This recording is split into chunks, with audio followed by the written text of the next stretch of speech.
What's up? What's up? What's up? It's your man Chazz Ellis once again answering the questions that you asked me. Today's question was how to deal with a ratchet baby daddy. I did a series once called How to Deal with a Ratchet Baby Mama. Ladies want to know how to deal with the ratchet baby daddy. That was a little more complicated because there are really three different kinds of ratchet baby daddies. So I had to break this down into 4 parts. And you'll see why. I'm going to get right into it because this could end up being kind of long. So I'm going to try to really just get right into it. As I said, there are 3 kinds of ratchet baby daddies. There's the obsessed baby daddy, the deadbeat baby daddy, and the destructive baby daddy. Now, the obsessed baby daddy is pretty self-explanatory. It's somebody who's going to come at you on a daily basis, no matter what you do, won't leave you alone. The deadbeat baby daddy is somebody who just doesn't do anything to try and take care of the kids, won't really help you out at all, that kind of guy. The destructive baby daddy is the dude that just constantly does everything in his power to try to fuck up your life. And mostly is really just talking shit to the kids, stuff like that, telling them bad stuff about you, just trying to sabotage you. Those are the 3 types of baby daddies that you deal with that are ratchet as hell. And I'm going to tell you how to deal with them. This video is going to be about the obsessed baby daddy and how to deal with that. And then the subsequent videos will be each kind of the baby daddies that I just mentioned. And the last one will be how to deal with somebody who's a combination of all 3. Some of y'all are waiting on that, and that's crazy if you're dealing with that. That sucks. But anyway, the first baby daddy is the obsessed baby daddy. Now, step 1 to dealing with an obsessed baby daddy is to diagnose what you're dealing with. What I mean by that is most of you are not dealing with an obsessed baby daddy. Most of you are dealing with somebody who has been an ex, a friend with benefits, whatever you have turned your relationship in, and they are stepping out of their bounds and they won't go away in the timely manner that you would like for them to. Here's what I mean. You've been broken up with somebody for like 2 or 3 years. And throughout your relationship, say your relationship lasted 5, 6 years, whatever. And y'all were off and on throughout that entire time. Okay? And in the 2 years that y'all been broken up, you guys have hung out with each other from time to time. You guys have had sex, from time to time in that 2-year breakup. And now, you've moved on really in your mind. You don't really want to be with that person anymore. So you're tired of them and they won't go away. They won't just leave you alone when you decide for them to leave you alone because you found somebody new or because you no longer really want to be around them. They won't leave you alone in the timely manner that you would like for them to. See, this is not an obsessed baby daddy. This is somebody who has good reason to feel that you might get back together one day because you have in the past. Now, I'm not telling you this to beat you up. I'm not telling you this to belittle the situation that you're going through. What I'm doing is I'm telling you how to diagnose the situation so you can start working on it. Because if you're dealing with somebody like that, somebody that you have been giving some pussy from time to time, somebody that you have been hanging out with, somebody that whenever you're going through a bad situation, you talk to them about your problems. If you're dealing with somebody like that, that means that they've had encouragement and reason to believe that you might get back together. So you have to be honest with yourself and say, am I contributing to this? Am I having sex with this person? Even if you had sex with them 6 months ago, if y'all have been broken up for a year and then got back together, that means that they have good reason to believe if you fucked them 6 months ago, that you might get back together again, just like you did before. They're not crazy for coming at you on a regular basis because it's been working. They're not crazy. You're crazy. You're crazy if you feel like all of a sudden you're supposed to tell this dude, I don't want to talk to you anymore, and it's over. And then you come back and start fucking him again. And then think he's just going to go away. Come on now. That's like dudes that do that and then call a girl crazy. It's like, I don't know why she keep following me. I mean, I fucked her, yeah, but I don't know why she keeps bothering. Because you fucking her. Come on now. Okay. So diagnose the situation. If you're not dealing with an obsessed baby daddy, if you're dealing with somebody who you've given some encouragement to, all you have to do to get rid of them is stop giving them encouragement. Don't fuck them. Don't talk to them about anything that doesn't have to do with the kids. Don't even talk to them on the phone, just text messages. That's it. Don't go over their house. Don't let them come over yours. If you got to exchange children, meet them somewhere like McDonald's or something like that, or a park, or what. Well, probably not a park, but just somewhere where you're comfortable with, where there are a lot of people. And then eventually they'll go away on their own. And if you do have a new boyfriend or something like that, because a lot of women and men, people in general they'll do this where they'll have a new person and they'll hide it from the other person. Like, oh, well, if I was to tell them that I was fucking somebody else, they would just go crazy. But they don't go crazy when you fuck them? Boy, stop. You know good and well you don't want to tell them about that shit because you don't want to close that door on yourself completely until you know for sure that that's what direction you want to go in. So here's what you want to do. Close that door. If you start talking to somebody else, let them know about it. You don't got to necessarily tell them, but don't hide it from them, and they'll figure it out. Because that'll help them get through the process and be over it. Okay? And that may be something you're afraid of a little bit. But that's how you get rid of someone who you're giving encouragement to. Stop giving encouragement, create a structure, and be totally honest. Do all three. Okay.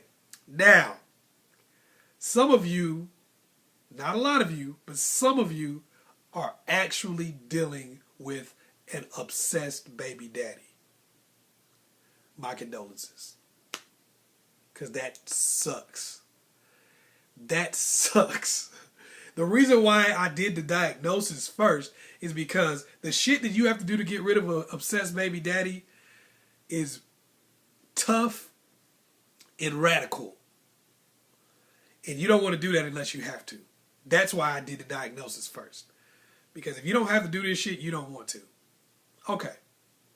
First thing you have to do when you're dealing with an obsessed baby daddy, you've diagnosed that that's what this is you have to get in the psychology of an obsessed baby daddy. I'm going to do that for you right now. What makes an obsessed baby daddy the way that they are? Number one, they seek control. He might be a real arrogant dude. He might be somebody who just doesn't really have anything else. Whatever the case may be, he seeks to control you and control the situation. Sound familiar? The next thing that you're really thinking about in the psyche of an obsessed baby daddy is they feel like you owe them something. They feel like you owe them some level of loyalty. I made you, bitch. If it wasn't for me, you would never be nothing. None of these dudes would be checking for you if it wasn't for me, bitch. Stuff like that. That's how they really think in their mind. They feel like it may be because they pay child support. They feel like I pay you child support, so therefore I should be able to come to your house and fuck you anytime I want to. Because I'm paying to take care of my own damn kids. You owe me for that. This is mine. Whatever the case may be. They may feel like just because you have kids by them, they have some ownership over you because they're their children. You don't need no other man to be around my kids. They're my kids. Bitch, if I ever catch you with anybody else, that kind of stuff. This is not through any fault of your own. You're not doing anything to this person. It's just that they feel you owe them something, and they're not going to change their mind.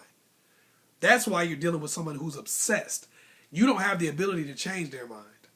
It's nothing you can do to make them feel like they don't think like you don't owe them anything. So it's not your fault that person is following you around and bothering you. You're not giving them any encouragement. You haven't been sleeping with them, and they keep fucking with you. You haven't been talking to them when they try to call you, but they keep calling you. They pop up at your house. All kinds of crazy shit. So that's the psyche of that person. They feel like you owe them something, and they want control. That's what their problem is. So now that you know that, you know a little bit of, it's going to make sense when I tell you a little bit of what you have to do. Number one thing you have to do, relocate. Get out of Dodge. That's the first step to getting rid of an obsessed baby daddy. Get out of Dodge. And this is going to make sense to you why. When you leave, you don't need to tell anybody who talks to them where you're going. Their family don't need to know where you're going. If you got family members that fuck with them, don't tell them where you are going.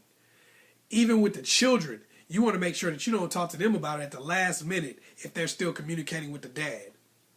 And the reason why is because you don't want them telling the dad where you're going. You want to make sure they know, hey, once I tell you guys about where we're moving, you don't need to tell your dad nothing. And then you want to make sure you wait to tell them exactly where you're going. So that they can't tell, depending on their age, so they can't tell the dad where they're going. And most of the time, if they're old enough, they'll know the dad is kind of crazy and won't tell them. But, you got to assess that situation on your own. But you want to make sure that you don't give him any means to figure out where you live. Now, the next thing you want to do is cut off communication. Now, you're probably like, wait a minute. Why relocate first? The reason why I said relocate first is because if you're dealing with a truly obsessed person, the minute you cut off communication, if they know where you live, they come into your house. They come into your house. They come into your job. They fucking with you no matter where you are. That's how these people roll. They're not going to stop messing with you. So that's why I said you got to relocate first, because that gives them no way to find you. Now they can get pissed off all they want to, but they can't find your ass. And that's the key. Okay, so that's what you want to do. When you cut off that communication, you want to already have left, so they can't find you. You want to put your job on notice and say, look, I'm dealing with a crazy ass nigga. He shows out. And let them know. They might already know because he might already done some crazy stuff in the past. But you want to let everybody know. Put people on notice that, hey, this dude might start showing out because I'm not dealing with his crap anymore. Okay. The next step you're going to have to do, and you're going to have to be real with this. You're going to have to be firm. Go legal. And follow through. Because here's what's going to happen. You're going to cut off communication with this person. And when you cut off communication, this is going to be tough to do. But like I said, this is why you have to make sure he's obsessed to do this. Don't send the kids over there. Don't meet up with them, with the kids. None of that. You're going to have to, cut off communication, all communication, even about the children. Don't, because he's crazy. You see what I'm saying? You can't try to follow normal people rules with a crazy person. Doesn't work that way. You got to cut off all communication, even him and the kids. Can't do anything. Okay. Now, when I said go legal, I said go legal because when you cut off communication, he's going to start going nuts. And he's not going to be able to find you. So, most likely he's going to start threatening you. He's going to get nice and then threaten, get nice, then threaten. He's going to go back and forth with both of those things. Nice, threaten, nice, threaten. He's just going to get a little bit nutty because he's losing control. Remember, that's why we delved into the psyche. It's about control with this person, and they feel like you owe them something. So he's going to go crazy. He's going to be like, man, you owe me more than just to stop talking to me. Fuck you. He's going to start making threats and stuff like that. Now, if he does start making threats, you want to immediately go legal. Get a restraining order. And then if you're dealing with somebody who has something to lose, like somebody's got a job and stuff like that, as a real regular person, you want to tell them once you get to that restraining order, hey, if you call me threatening me and start acting stupid again, I'm telling the police and you going to jail. When you tell him that, a normal person is going to say, well, she got the restraining order. She might really follow through. And he might stop fucking with you. If he doesn't, clearly you got to call the police. You got to follow through. Once he gets arrested, normal people get arrested one time and they leave you alone. That's what normal people do. Now, if you're dealing with a total, complete nut job, unfortunately, you're going to have to do a little bit more than that. You're going to probably, if you're dealing with somebody who has nothing to lose and is worthless, you're probably going to just have to keep on getting them prosecuted until they go to jail for a long period of time. Unfortunately, you can't deal with everybody. So, we're going to talk about what you do with a regular person who, once they get in trouble, they stop. Because that's what the average person, if you're not dealing with somebody who gets in trouble one time and stops, you're dealing with a loser. You're dealing with a complete nut job. Can't work with them. Got to just get them put in jail over and over again. They'll get over it. Eventually, they'll stop. Or they'll go to jail forever. Who gives a fuck? They're crazy. So anyway, with a regular person, follow through. Once they get in trouble that first time, they're going to be hesitant to do something stupid again. And they're going to be trying to figure out how they can work their way around this to where they can see their kids again, to where they can possibly talk to you one day in the future. Because now they know the threats and shit ain't going to work. So, when they get to that point, that's when you reestablish communication and visitation with boundaries. Okay, you text that person at this point. And you say, because phone calls are out of the question. That's in both of these situations. If you're dealing with an obsessed baby daddy or you're dealing with somebody who you've given encouragement with. Either way, phone calls are out of the question. Never accept phone calls, never make phone calls. Only text messages in emails. Emails and text messages. Why? Because it gives them no deniability. When somebody has the ability to deny things, you don't want that. And you don't want them to hear your voice. Because when someone hears your voice, it restarts that crazy again. Because now they feel like they can communicate with you. They feel like they can reach out and touch you because they can talk to you. Okay, so you don't want to do that. You want to reestablish communication. You want to contact them via via email or text. And you want to let them know the ground rules of what it's going to take for them to be able to be in their children's lives again and how that's going to go. Okay, now when you reestablish that communication, you want to tell them where you're going to meet to drop kids off. Now, if you want to meet with them, you don't have to even meet. You can have someone else come and drop the kids off if that's more comfortable for you. You know the level of crazy you're dealing with. And you want to make sure that they can't go any farther outside the box than they have been. So if you know they're too crazy for you to meet with them, then go ahead and have somebody else do it. Or get a police escort, because police will do that. So, or meet at the courthouse. That works too. Most people ain't going to do something crazy if they know they're going to go to jail. We've already established that this is not the nut job. This is a regular person that you're dealing with. If you're dealing with the nut job, don't even try this shit. Just put them in jail over and over and over again.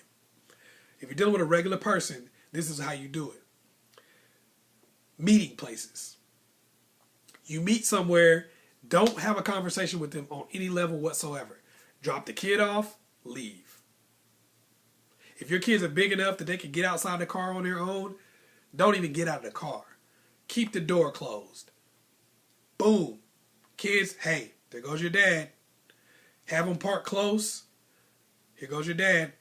Bye. Don't let him come up to your car. Don't come up to his car. And when you start doing that, when that communication is completely cut off, when every time they get the kids, they don't get a chance to talk to you, what happens eventually is their emotions start to die down because they're dealing with a structure. They're dealing with someone who is completely in control. They don't have the control anymore. So it makes it not as fun to deal with you because you don't seem afraid anymore. You don't seem like every time they do something crazy, you just take more control. Now they know the only way to get control or to be able to have any level of control is to play the game the way you tell them to. No phone calls. No interaction whatsoever. And as you start rebuilding that communication with that structure, it's going to make it easier for you to deal with them. So that's how you rebuild. That's how you deal with this type of person. Okay, like I said, part 2 will be coming up. It's your man, Chazz Ellis. Hope I answered all your questions. If you have any additional questions, just hit me up in the inbox or whatever, or comment box or whatever. Just hit me up that way. I'm on Facebook also, on AskChazzEllis on Facebook. Not that many people hit me up on that site. So you got the best chance of getting answered quickly if you go to AskChazzEllis on Facebook. Those get the quickest answers. Okay, so hope I was able to help you out. Once again, like and subscribe. It's your man, Chazz Ellis. Peace.